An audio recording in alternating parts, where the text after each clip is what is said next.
I'm Robbie Hill. I was here at Youth for Tomorrow in 2001 to 2002. I'm Bryan Hill. I was here at Youth for Tomorrow from 2002 to 2003. Bryan, first you followed your brother here. Tell me what Youth for Tomorrow meant to you when you got here, and what did you know of Youth for Tomorrow since Robbie had been here? Well, there were a couple times where I actually would come up here to meet with Robbie's counselor at the time to do like group counseling sessions with the family. So my mom would bring me up here, and we've known about Youth for Tomorrow since we were kids. We've had family members or close family friends that have worked at Youth for Tomorrow. And in fact, the pond that's right out back, we used to go fishing here when we were kids. So we've always known about Youth for Tomorrow. I didn't really know what the environment would be like as a child coming here to be a resident of Youth for Tomorrow, but I had a pretty good idea of what it was, you know. Robbie, what did Youth for Tomorrow mean to you when you first arrived here, and what was the purpose of you coming for Youth for Tomorrow? Well, when I first arrived here, I hated it. I mean, I was in a house with a whole bunch of other boys. I wasn't able to see my friends. I wasn't able to do the things that I wanted to do. As time went on, and I was here from, like I said, 2001 to 2002. But as time went on and I got closer to the end of my time here, I started to realize that it was really important for me to be here, because when I was here, I was able to interact with people much wiser than myself. Dr. Tinsley was one. There was a counselor I had. I can't remember what his name was.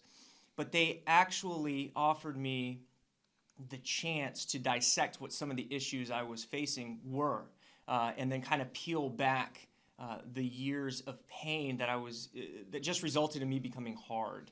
I came here because I was a really angry teen.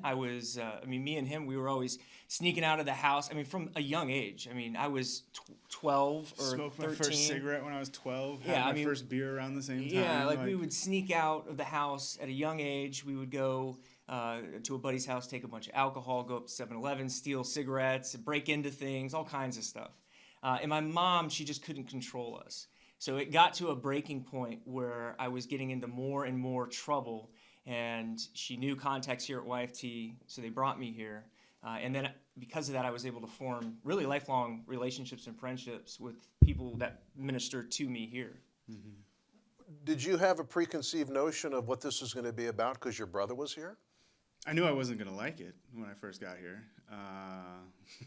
I think that there was a lot of rebellion in me throughout that first couple months, and then even later on in my stay here, I found myself rebelling just because of the fact that at home I felt like I was more in control of my life, doing what I wanted to do, just because my mom, she was a single mom working and trying to just put food on the table, and Robbie and I were left to our own devices a lot, and they would lead us down bad roads. But I think that coming here, and my initial perception of what it was going to be like here was, I'm not going to enjoy it. I'm not going to have a lot of friends. But actually coming and within the first week, because Robbie had come before me, and there were still guys here, residents here that knew Robbie, they welcomed me in and they took me under their wing, and they're like, "Oh, you're Robbie's brother. Oh, cool. Like, you can come and stay. If we can get you in our room, we'll try to get you in our room, But so it turned out to be pretty quick friendships formed, and like he said, there's the relationships that you make with people that actually work here, that counsel you. Mr. Tinsley was one of the most influential people in my life, aside from my grandfather, And so I think that having that space to kind of be who you are, but also have people who stand behind you and go, "Hey, look, this is probably something deeper that you need to address," and then allowing you to explore that and kind of helping you and guiding you through that, all with the backdrop of a Christian facility where you have people who are pointing you to the cross, How was your Christianity impacted by your time at Youth for Tomorrow? Robbie, first you. So, I grew up in a house where my father was a pastor, but he left my family at a young age, and he was not living the life that glorified the Lord. That left me really hard. I came here, I knew there was a God, but I didn't want to truly give my life to God. And I would say that one of the biggest things that impacted my relationship with Christ today is looking back on the individuals who worked here, Denny Glesko, Terry Tinsley, and these people, you could say awful things to them, and they would respond to you with actual love, not fake love, but Christ's love. And I think that is one thing that's always stuck with me, because it shows that there is a very big difference between people who truly love the Lord and show Christ's love and those who just kind of a religious Christian. So I was thankful to see them because it impacted my life in a great way. Yeah, I think that I kind of came in with the same feeling that Robbie had, and I mean, when I was young, I didn't really know what a relationship with God was about. I didn't really understand that. I mean, I knew the Bible answers or the church answers that you would give at church, but it didn't really sink in. Like he said, we kind of hardened ourselves to that, and getting to live here for a while and actually spending time with house parents that were constantly. I remember one time it was New Year's Eve. We were going to get some Gatorade, powdered Gatorade, and we didn't get that very often, so that was kind of like a treat. And what ended up happening was the punch bowl actually fell off the counter, and our house mom, Mrs. Lassiter, looked at us and she was like, "No, not tonight, Satan. You're not going to take away our joy." And I was just sitting there thinking, what in the world is this lady talking about? But it sunk in that even things that are negative don't necessarily have to impact you in a negative way. And so just having that support structure around us, Mr. Wysek, who, one time I ran away from the facility, and he followed me the entire way, right behind me, telling me how much he loved me, how much he wanted me the best for me, and he wanted us to come back. And to this day, I still run into him and talk with him on Facebook and stuff like that. And the guy, it's just great how you have relationships with people who are genuine, and they're here genuinely for you. Yeah. Before we move on to your path after you left Youth for Tomorrow, this place looks a little different since you guys were here, doesn't it? A lot different. Yeah. They were building the main building when I was here. We went to school in like these little trailers that were like hodgepodge together years ago. And I showed up right as they were moving us from that to the new school. I remember moving all the furniture, all the desks, everything into the new school, and then they moved us from the annex down to the main home, and then they built 2 more houses and 3 more houses on the other side there, and it's definitely changed a whole lot and grown a bunch. This place really impacted you guys, didn't it? Oh yeah. Yeah, for sure. Like I said, the biggest impact are the relationships that continue. I know that I could go into Dr. Jones's office at any time. I could reach out to him for something. I know that Terry Tinsley, he's a friend now. Yeah. And he still counsels me on things. If I ever need anything, he is there. Denny Glesko is always there. These are lifelong relationships that have been formed with these men, and I'm so thankful for it. Mr. and Miss Lassiter, we loved having them as house parents. Yeah. Like you said, Mr. Wysek was incredible. So I was just really thankful for those relationships. I think the most important thing was just the fact that, you get a place where people are stable, and not saying that our mom wasn't stable, because she certainly is, but I don't want to make that sound like she's not.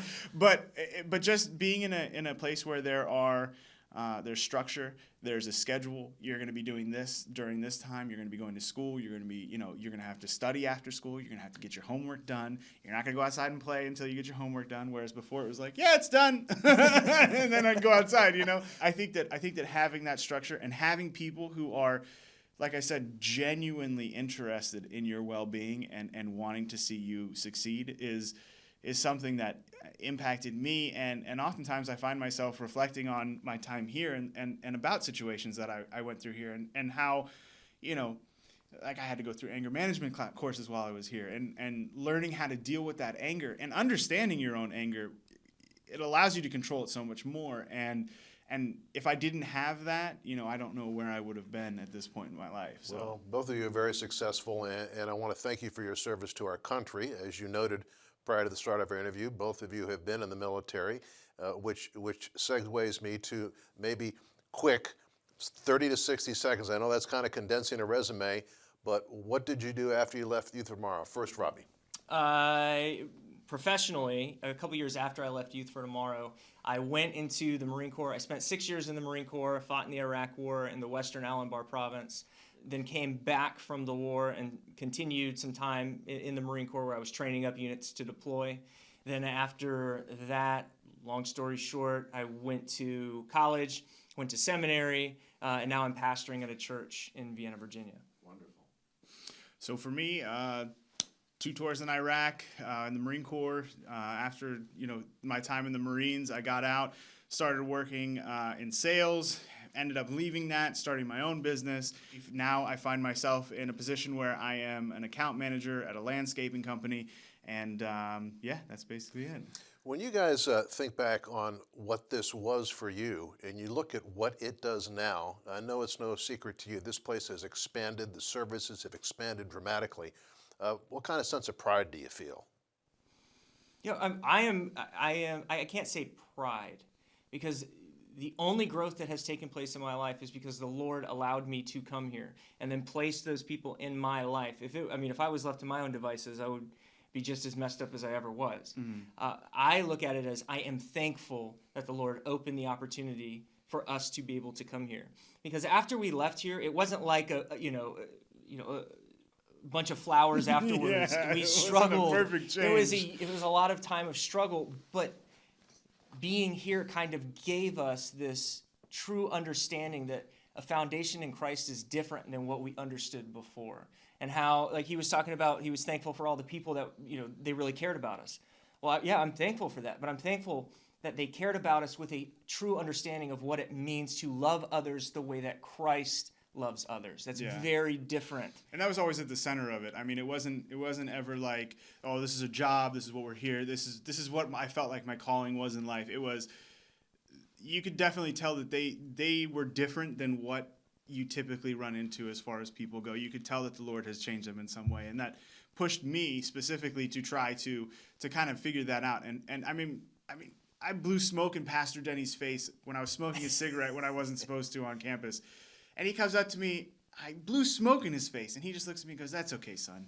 I still love you." And like that sticks in my mind as something that's like, you've been so disrespected, but yet you just have so much love still that you don't act on anything but that love. And so Let me rephrase the question then in terms of thanks and being thankful, and to see how Youth for Tomorrow has grown, and to know how it impacted you, and to know that it is impacting even thousands more people nowadays. How does that make you feel? Yeah. I am thankful that the Lord has organizations like this that is able to impact so many lives. We live in a very broken world right now, and we need more organizations. We need more people who truly love the Lord and show that love to others. I am thrilled to be able to say that I was an alumni at YFT. That's the best way that I can wrap that up. Yeah. I mean, I'm thankful for the fact that there are people out here that have opened their hearts to the Lord, that are willing to work through Him and do allow Him to work through them in a way that impacts the lives of these children and gives them a sense of the world, whatever world they've experienced so far, however ugly or dark. There is a different side to it, and there are people that love you and that genuinely can love you.